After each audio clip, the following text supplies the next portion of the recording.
तेरी मौत।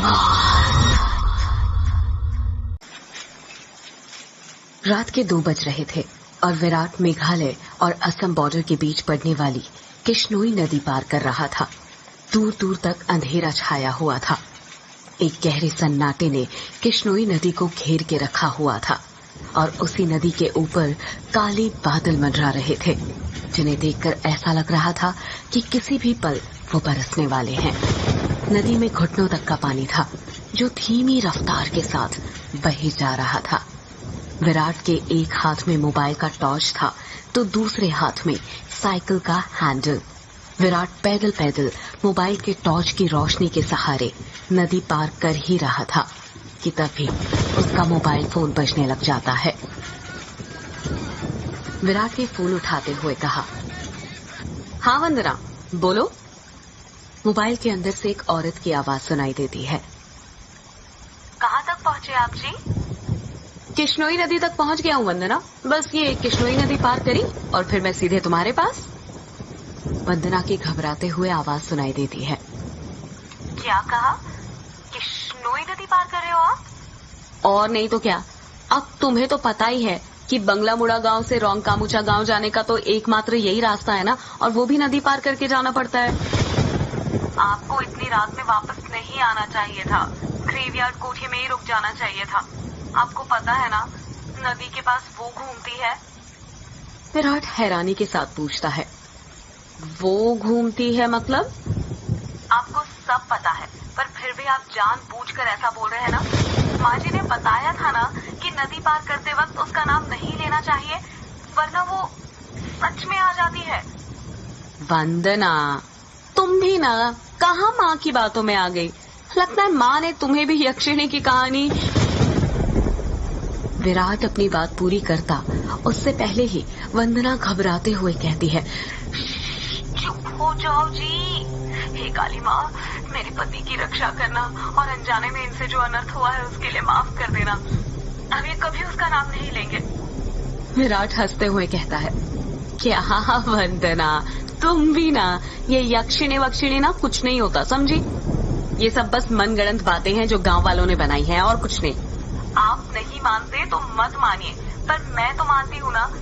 आप ना जल्दी से आ जाइए बस। हाँ वंदना, आ रहा हूँ, बस ये नदी तो पार कर लूं पहले। अच्छा, मैं रखती हूँ। अरे ऐसे कैसे? तुम्हें नहीं लगता तुम कुछ भूल रही हो? मैं भूल रही हूँ? क्या भूल रही हूँ? यक्षिणी के बारे में याद रख सकती हो, लेकिन ये याद नहीं रख सकती कि आज हमारी शादी की सालगिरह है। गलती हो गई जी, माफ कीजिएगा। आपकी फिक्र में तो मैं भूल ही गई थी। विराट मुंह बनाते हुए कहता है, अब भूल गई थी ना तो उसकी सजा तो मिलेगी तुम्हें। सजा के लिए तैयार रहना। वंदना प्यार से पूछती है, अच्छा, तो क्या सजा देंगे आप? तुम्हारी सजा ये है कि तुम्हें आज रात भर जागना पड़ेगा। वंदना शर्मा जाती है और शर्माते हुए कहती है, आप भी ना कैसी कैसी बातें करते हैं आप।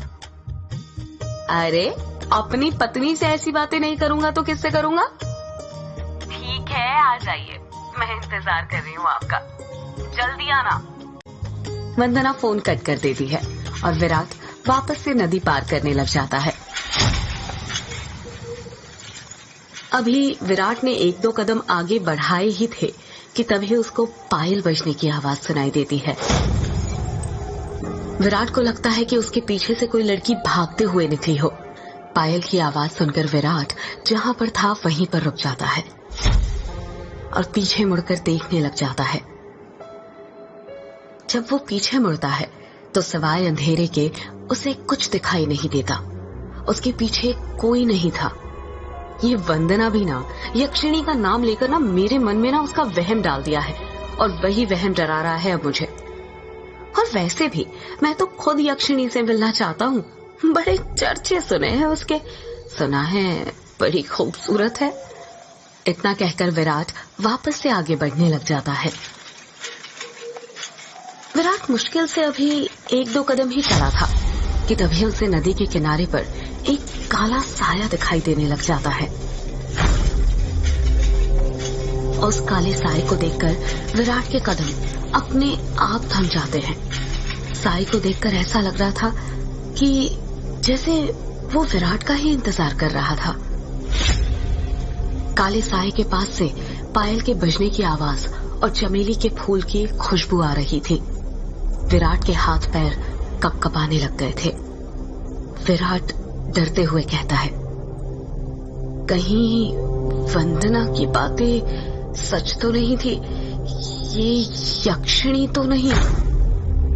विराट उस साए को देखकर इतना डर गया था कि उसका पूरा चेहरा पसीने से लथपथ हो गया था। विराट के हाथ पैर ठंडे पड़ गए थे। उसका दिल जोरों से धड़कने लग गया था। उसे समझ नहीं आ रहा था कि वो क्या करे। विराट डरते हुए कहता है, कौन है वहां पर? कोई जवाब नहीं आता है। सन्नाटा अब भी छाया हुआ था। विराट अपने मोबाइल का टॉर्च उस काले साए पर मारने लग जाता है। जब उस टॉर्च की रोशनी उस काले साए पर पड़ती है तो विराट देखता है कि वो साया और किसी का नहीं बल्कि एक लड़की का था। नदी के किनारे पर एक बहुत ही खूबसूरत लड़की खड़ी हुई थी, जिसकी उम्र करीब 24 साल और लंबाई 5 फीट 2 इंच थी। उसकी लंबी सी गर्दन, गुलाबी से होंठ, बाल खुले हुए जो उसके कमर तक आते थे, उसका गोरा बदन और उसी गोरे बदन पर उसने काली साड़ी पहन रखी थी। वो लड़की किसी अप्सरा से कम नहीं लग रही थी। वो इतनी खूबसूरत थी कि कोई भी मर्द उसका रूप देखकर अपनी हदों को भूलकर उसकी बाहों में मदहोश होना चाहेगा। वो लड़की अपने हाथ से विराट को इशारा करते हुए अपने पास बुलाती है। उस लड़की को देखकर विराट भूल गया था कि यक्षिणी जैसी कोई चीज भी होती है। विराट अपनी साइकिल को वहीं पर छोड़ देता है और जल्दी जल्दी उस लड़की के पास जाने लग जाता है, जैसे उसके बदन में कोई आग लग गई हो। विराट उस लड़की के पास जाकर उससे धीरे से पूछता है, कौन हो तुम और यहाँ पर क्या कर रही हो? क्या नाम है तुम्हारा? लड़की अपने चेहरे पर मुस्कान लाते हुए कहती है, नाम में क्या रखा है? जो रखा है काम में रखा है। कैसा काम? लड़की विराट की आंखों में देखते हुए कहती है, वही काम जो तुम घर पर जाकर अपनी पत्नी के साथ करने वाले थे। तुम उसे आज रात भर जगाना चाहते थे ना? क्या तुम मुझे नहीं जगाओगे? उस लड़की की आंखों में एक नशा सा था, जिसे देखकर विराट सब कुछ भूल गया था। ऐसा लग रहा था जैसे वो उसके वश में आ गया हो। विराट भी उस लड़की की आंखों में देखते हुए कहता है, हाँ क्यों नहीं, मैं तुम्हें आज रात क्या, कल परसों नरसों हमेशा जगा कर रखूंगा, कभी नहीं सोने दूंगा तुम्हें। इतना कहते ही विराट उस लड़की को अपने सीने से सटा लेता है और अगले ही पल दोनों नदी के रेत पर निर्वस्त्र पड़े हुए थे। दोनों के जिस्मों की गर्मी से रेत उनके शरीर पर चिपक गई थी। उस लड़की के बदन में से चमेली के फूलों की खुशबू आ रही थी।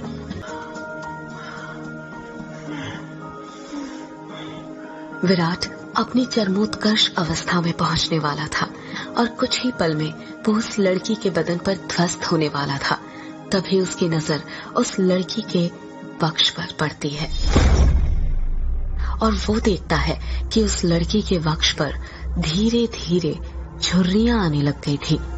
उसके हाथ पैरों की नसें बाहर निकलने लग गई थी। उसके बाल काले से सफेद होने लग गए थे। देखते ही देखते वो लड़की अचानक से बूढ़ी औरत में तब्दील हो जाती है। ये सब देखकर विराट की आंखें फटी की फटी रह गई थी। उसका गर्म बदन अचानक से ठंडा पड़ गया था। विराट कांपते हुए कहता है, कौन हो तुम? वो लड़की धीरे से कहती है, मैं यक्षिणी, तेरी मौत। ये सुनकर विराट के रोंगटे खड़े हो जाते हैं और वो झट से उससे दूर हटने लगता है। पर उसी वक्त यक्षिणी उसे अपने दोनों हाथों से पकड़ लेती है और कहती है, अभी कहाँ जा रहे हो प्रियतम? मेरी प्यास अभी बुझी नहीं है। तुम तो मुझे कल, परसों, नरसों हमेशा तक जगाना चाहते थे ना। क्या हुआ, थक गए या डर गए मेरा असली रूप देखकर? विराट उसका खौफनाक चेहरा देखकर इतना डर गया था कि कुछ भी नहीं बोल पा रहा था। उसको यक्षिणी की आंखों में खुद की मौत नजर आ रही थी। यक्षिणी गुस्से में कहती है, वासना की प्यास में तू ये भूल गया कमीने कि तेरी पत्नी वंदना तेरा घर पर इंतजार कर रही है और तू यहाँ पर मेरे साथ।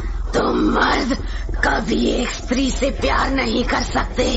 तुम्हारी हवस कभी खत्म नहीं होने वाली। इतना कहकर यक्षिणी अपना हाथ विराट के सीने पर रख देती है। यक्षिणी के लंबे लंबे काले नाखून थे जो चाकू की तरह पैने थे। विराट डरते हुए कहता है, नहीं नहीं, ऐसा मत करो, जाने दो मुझे। जाने ही तो दे रही हूँ। पहले बटोला, पहले बटोला, पहले बटोला। इतना कहकर यक्षिणी अपना हाथ विराट के सीने के अंदर घुसा देती है और उसी वक्त जोर से काले बादल गरजने लगते हैं और बारिश होने लग जाती है।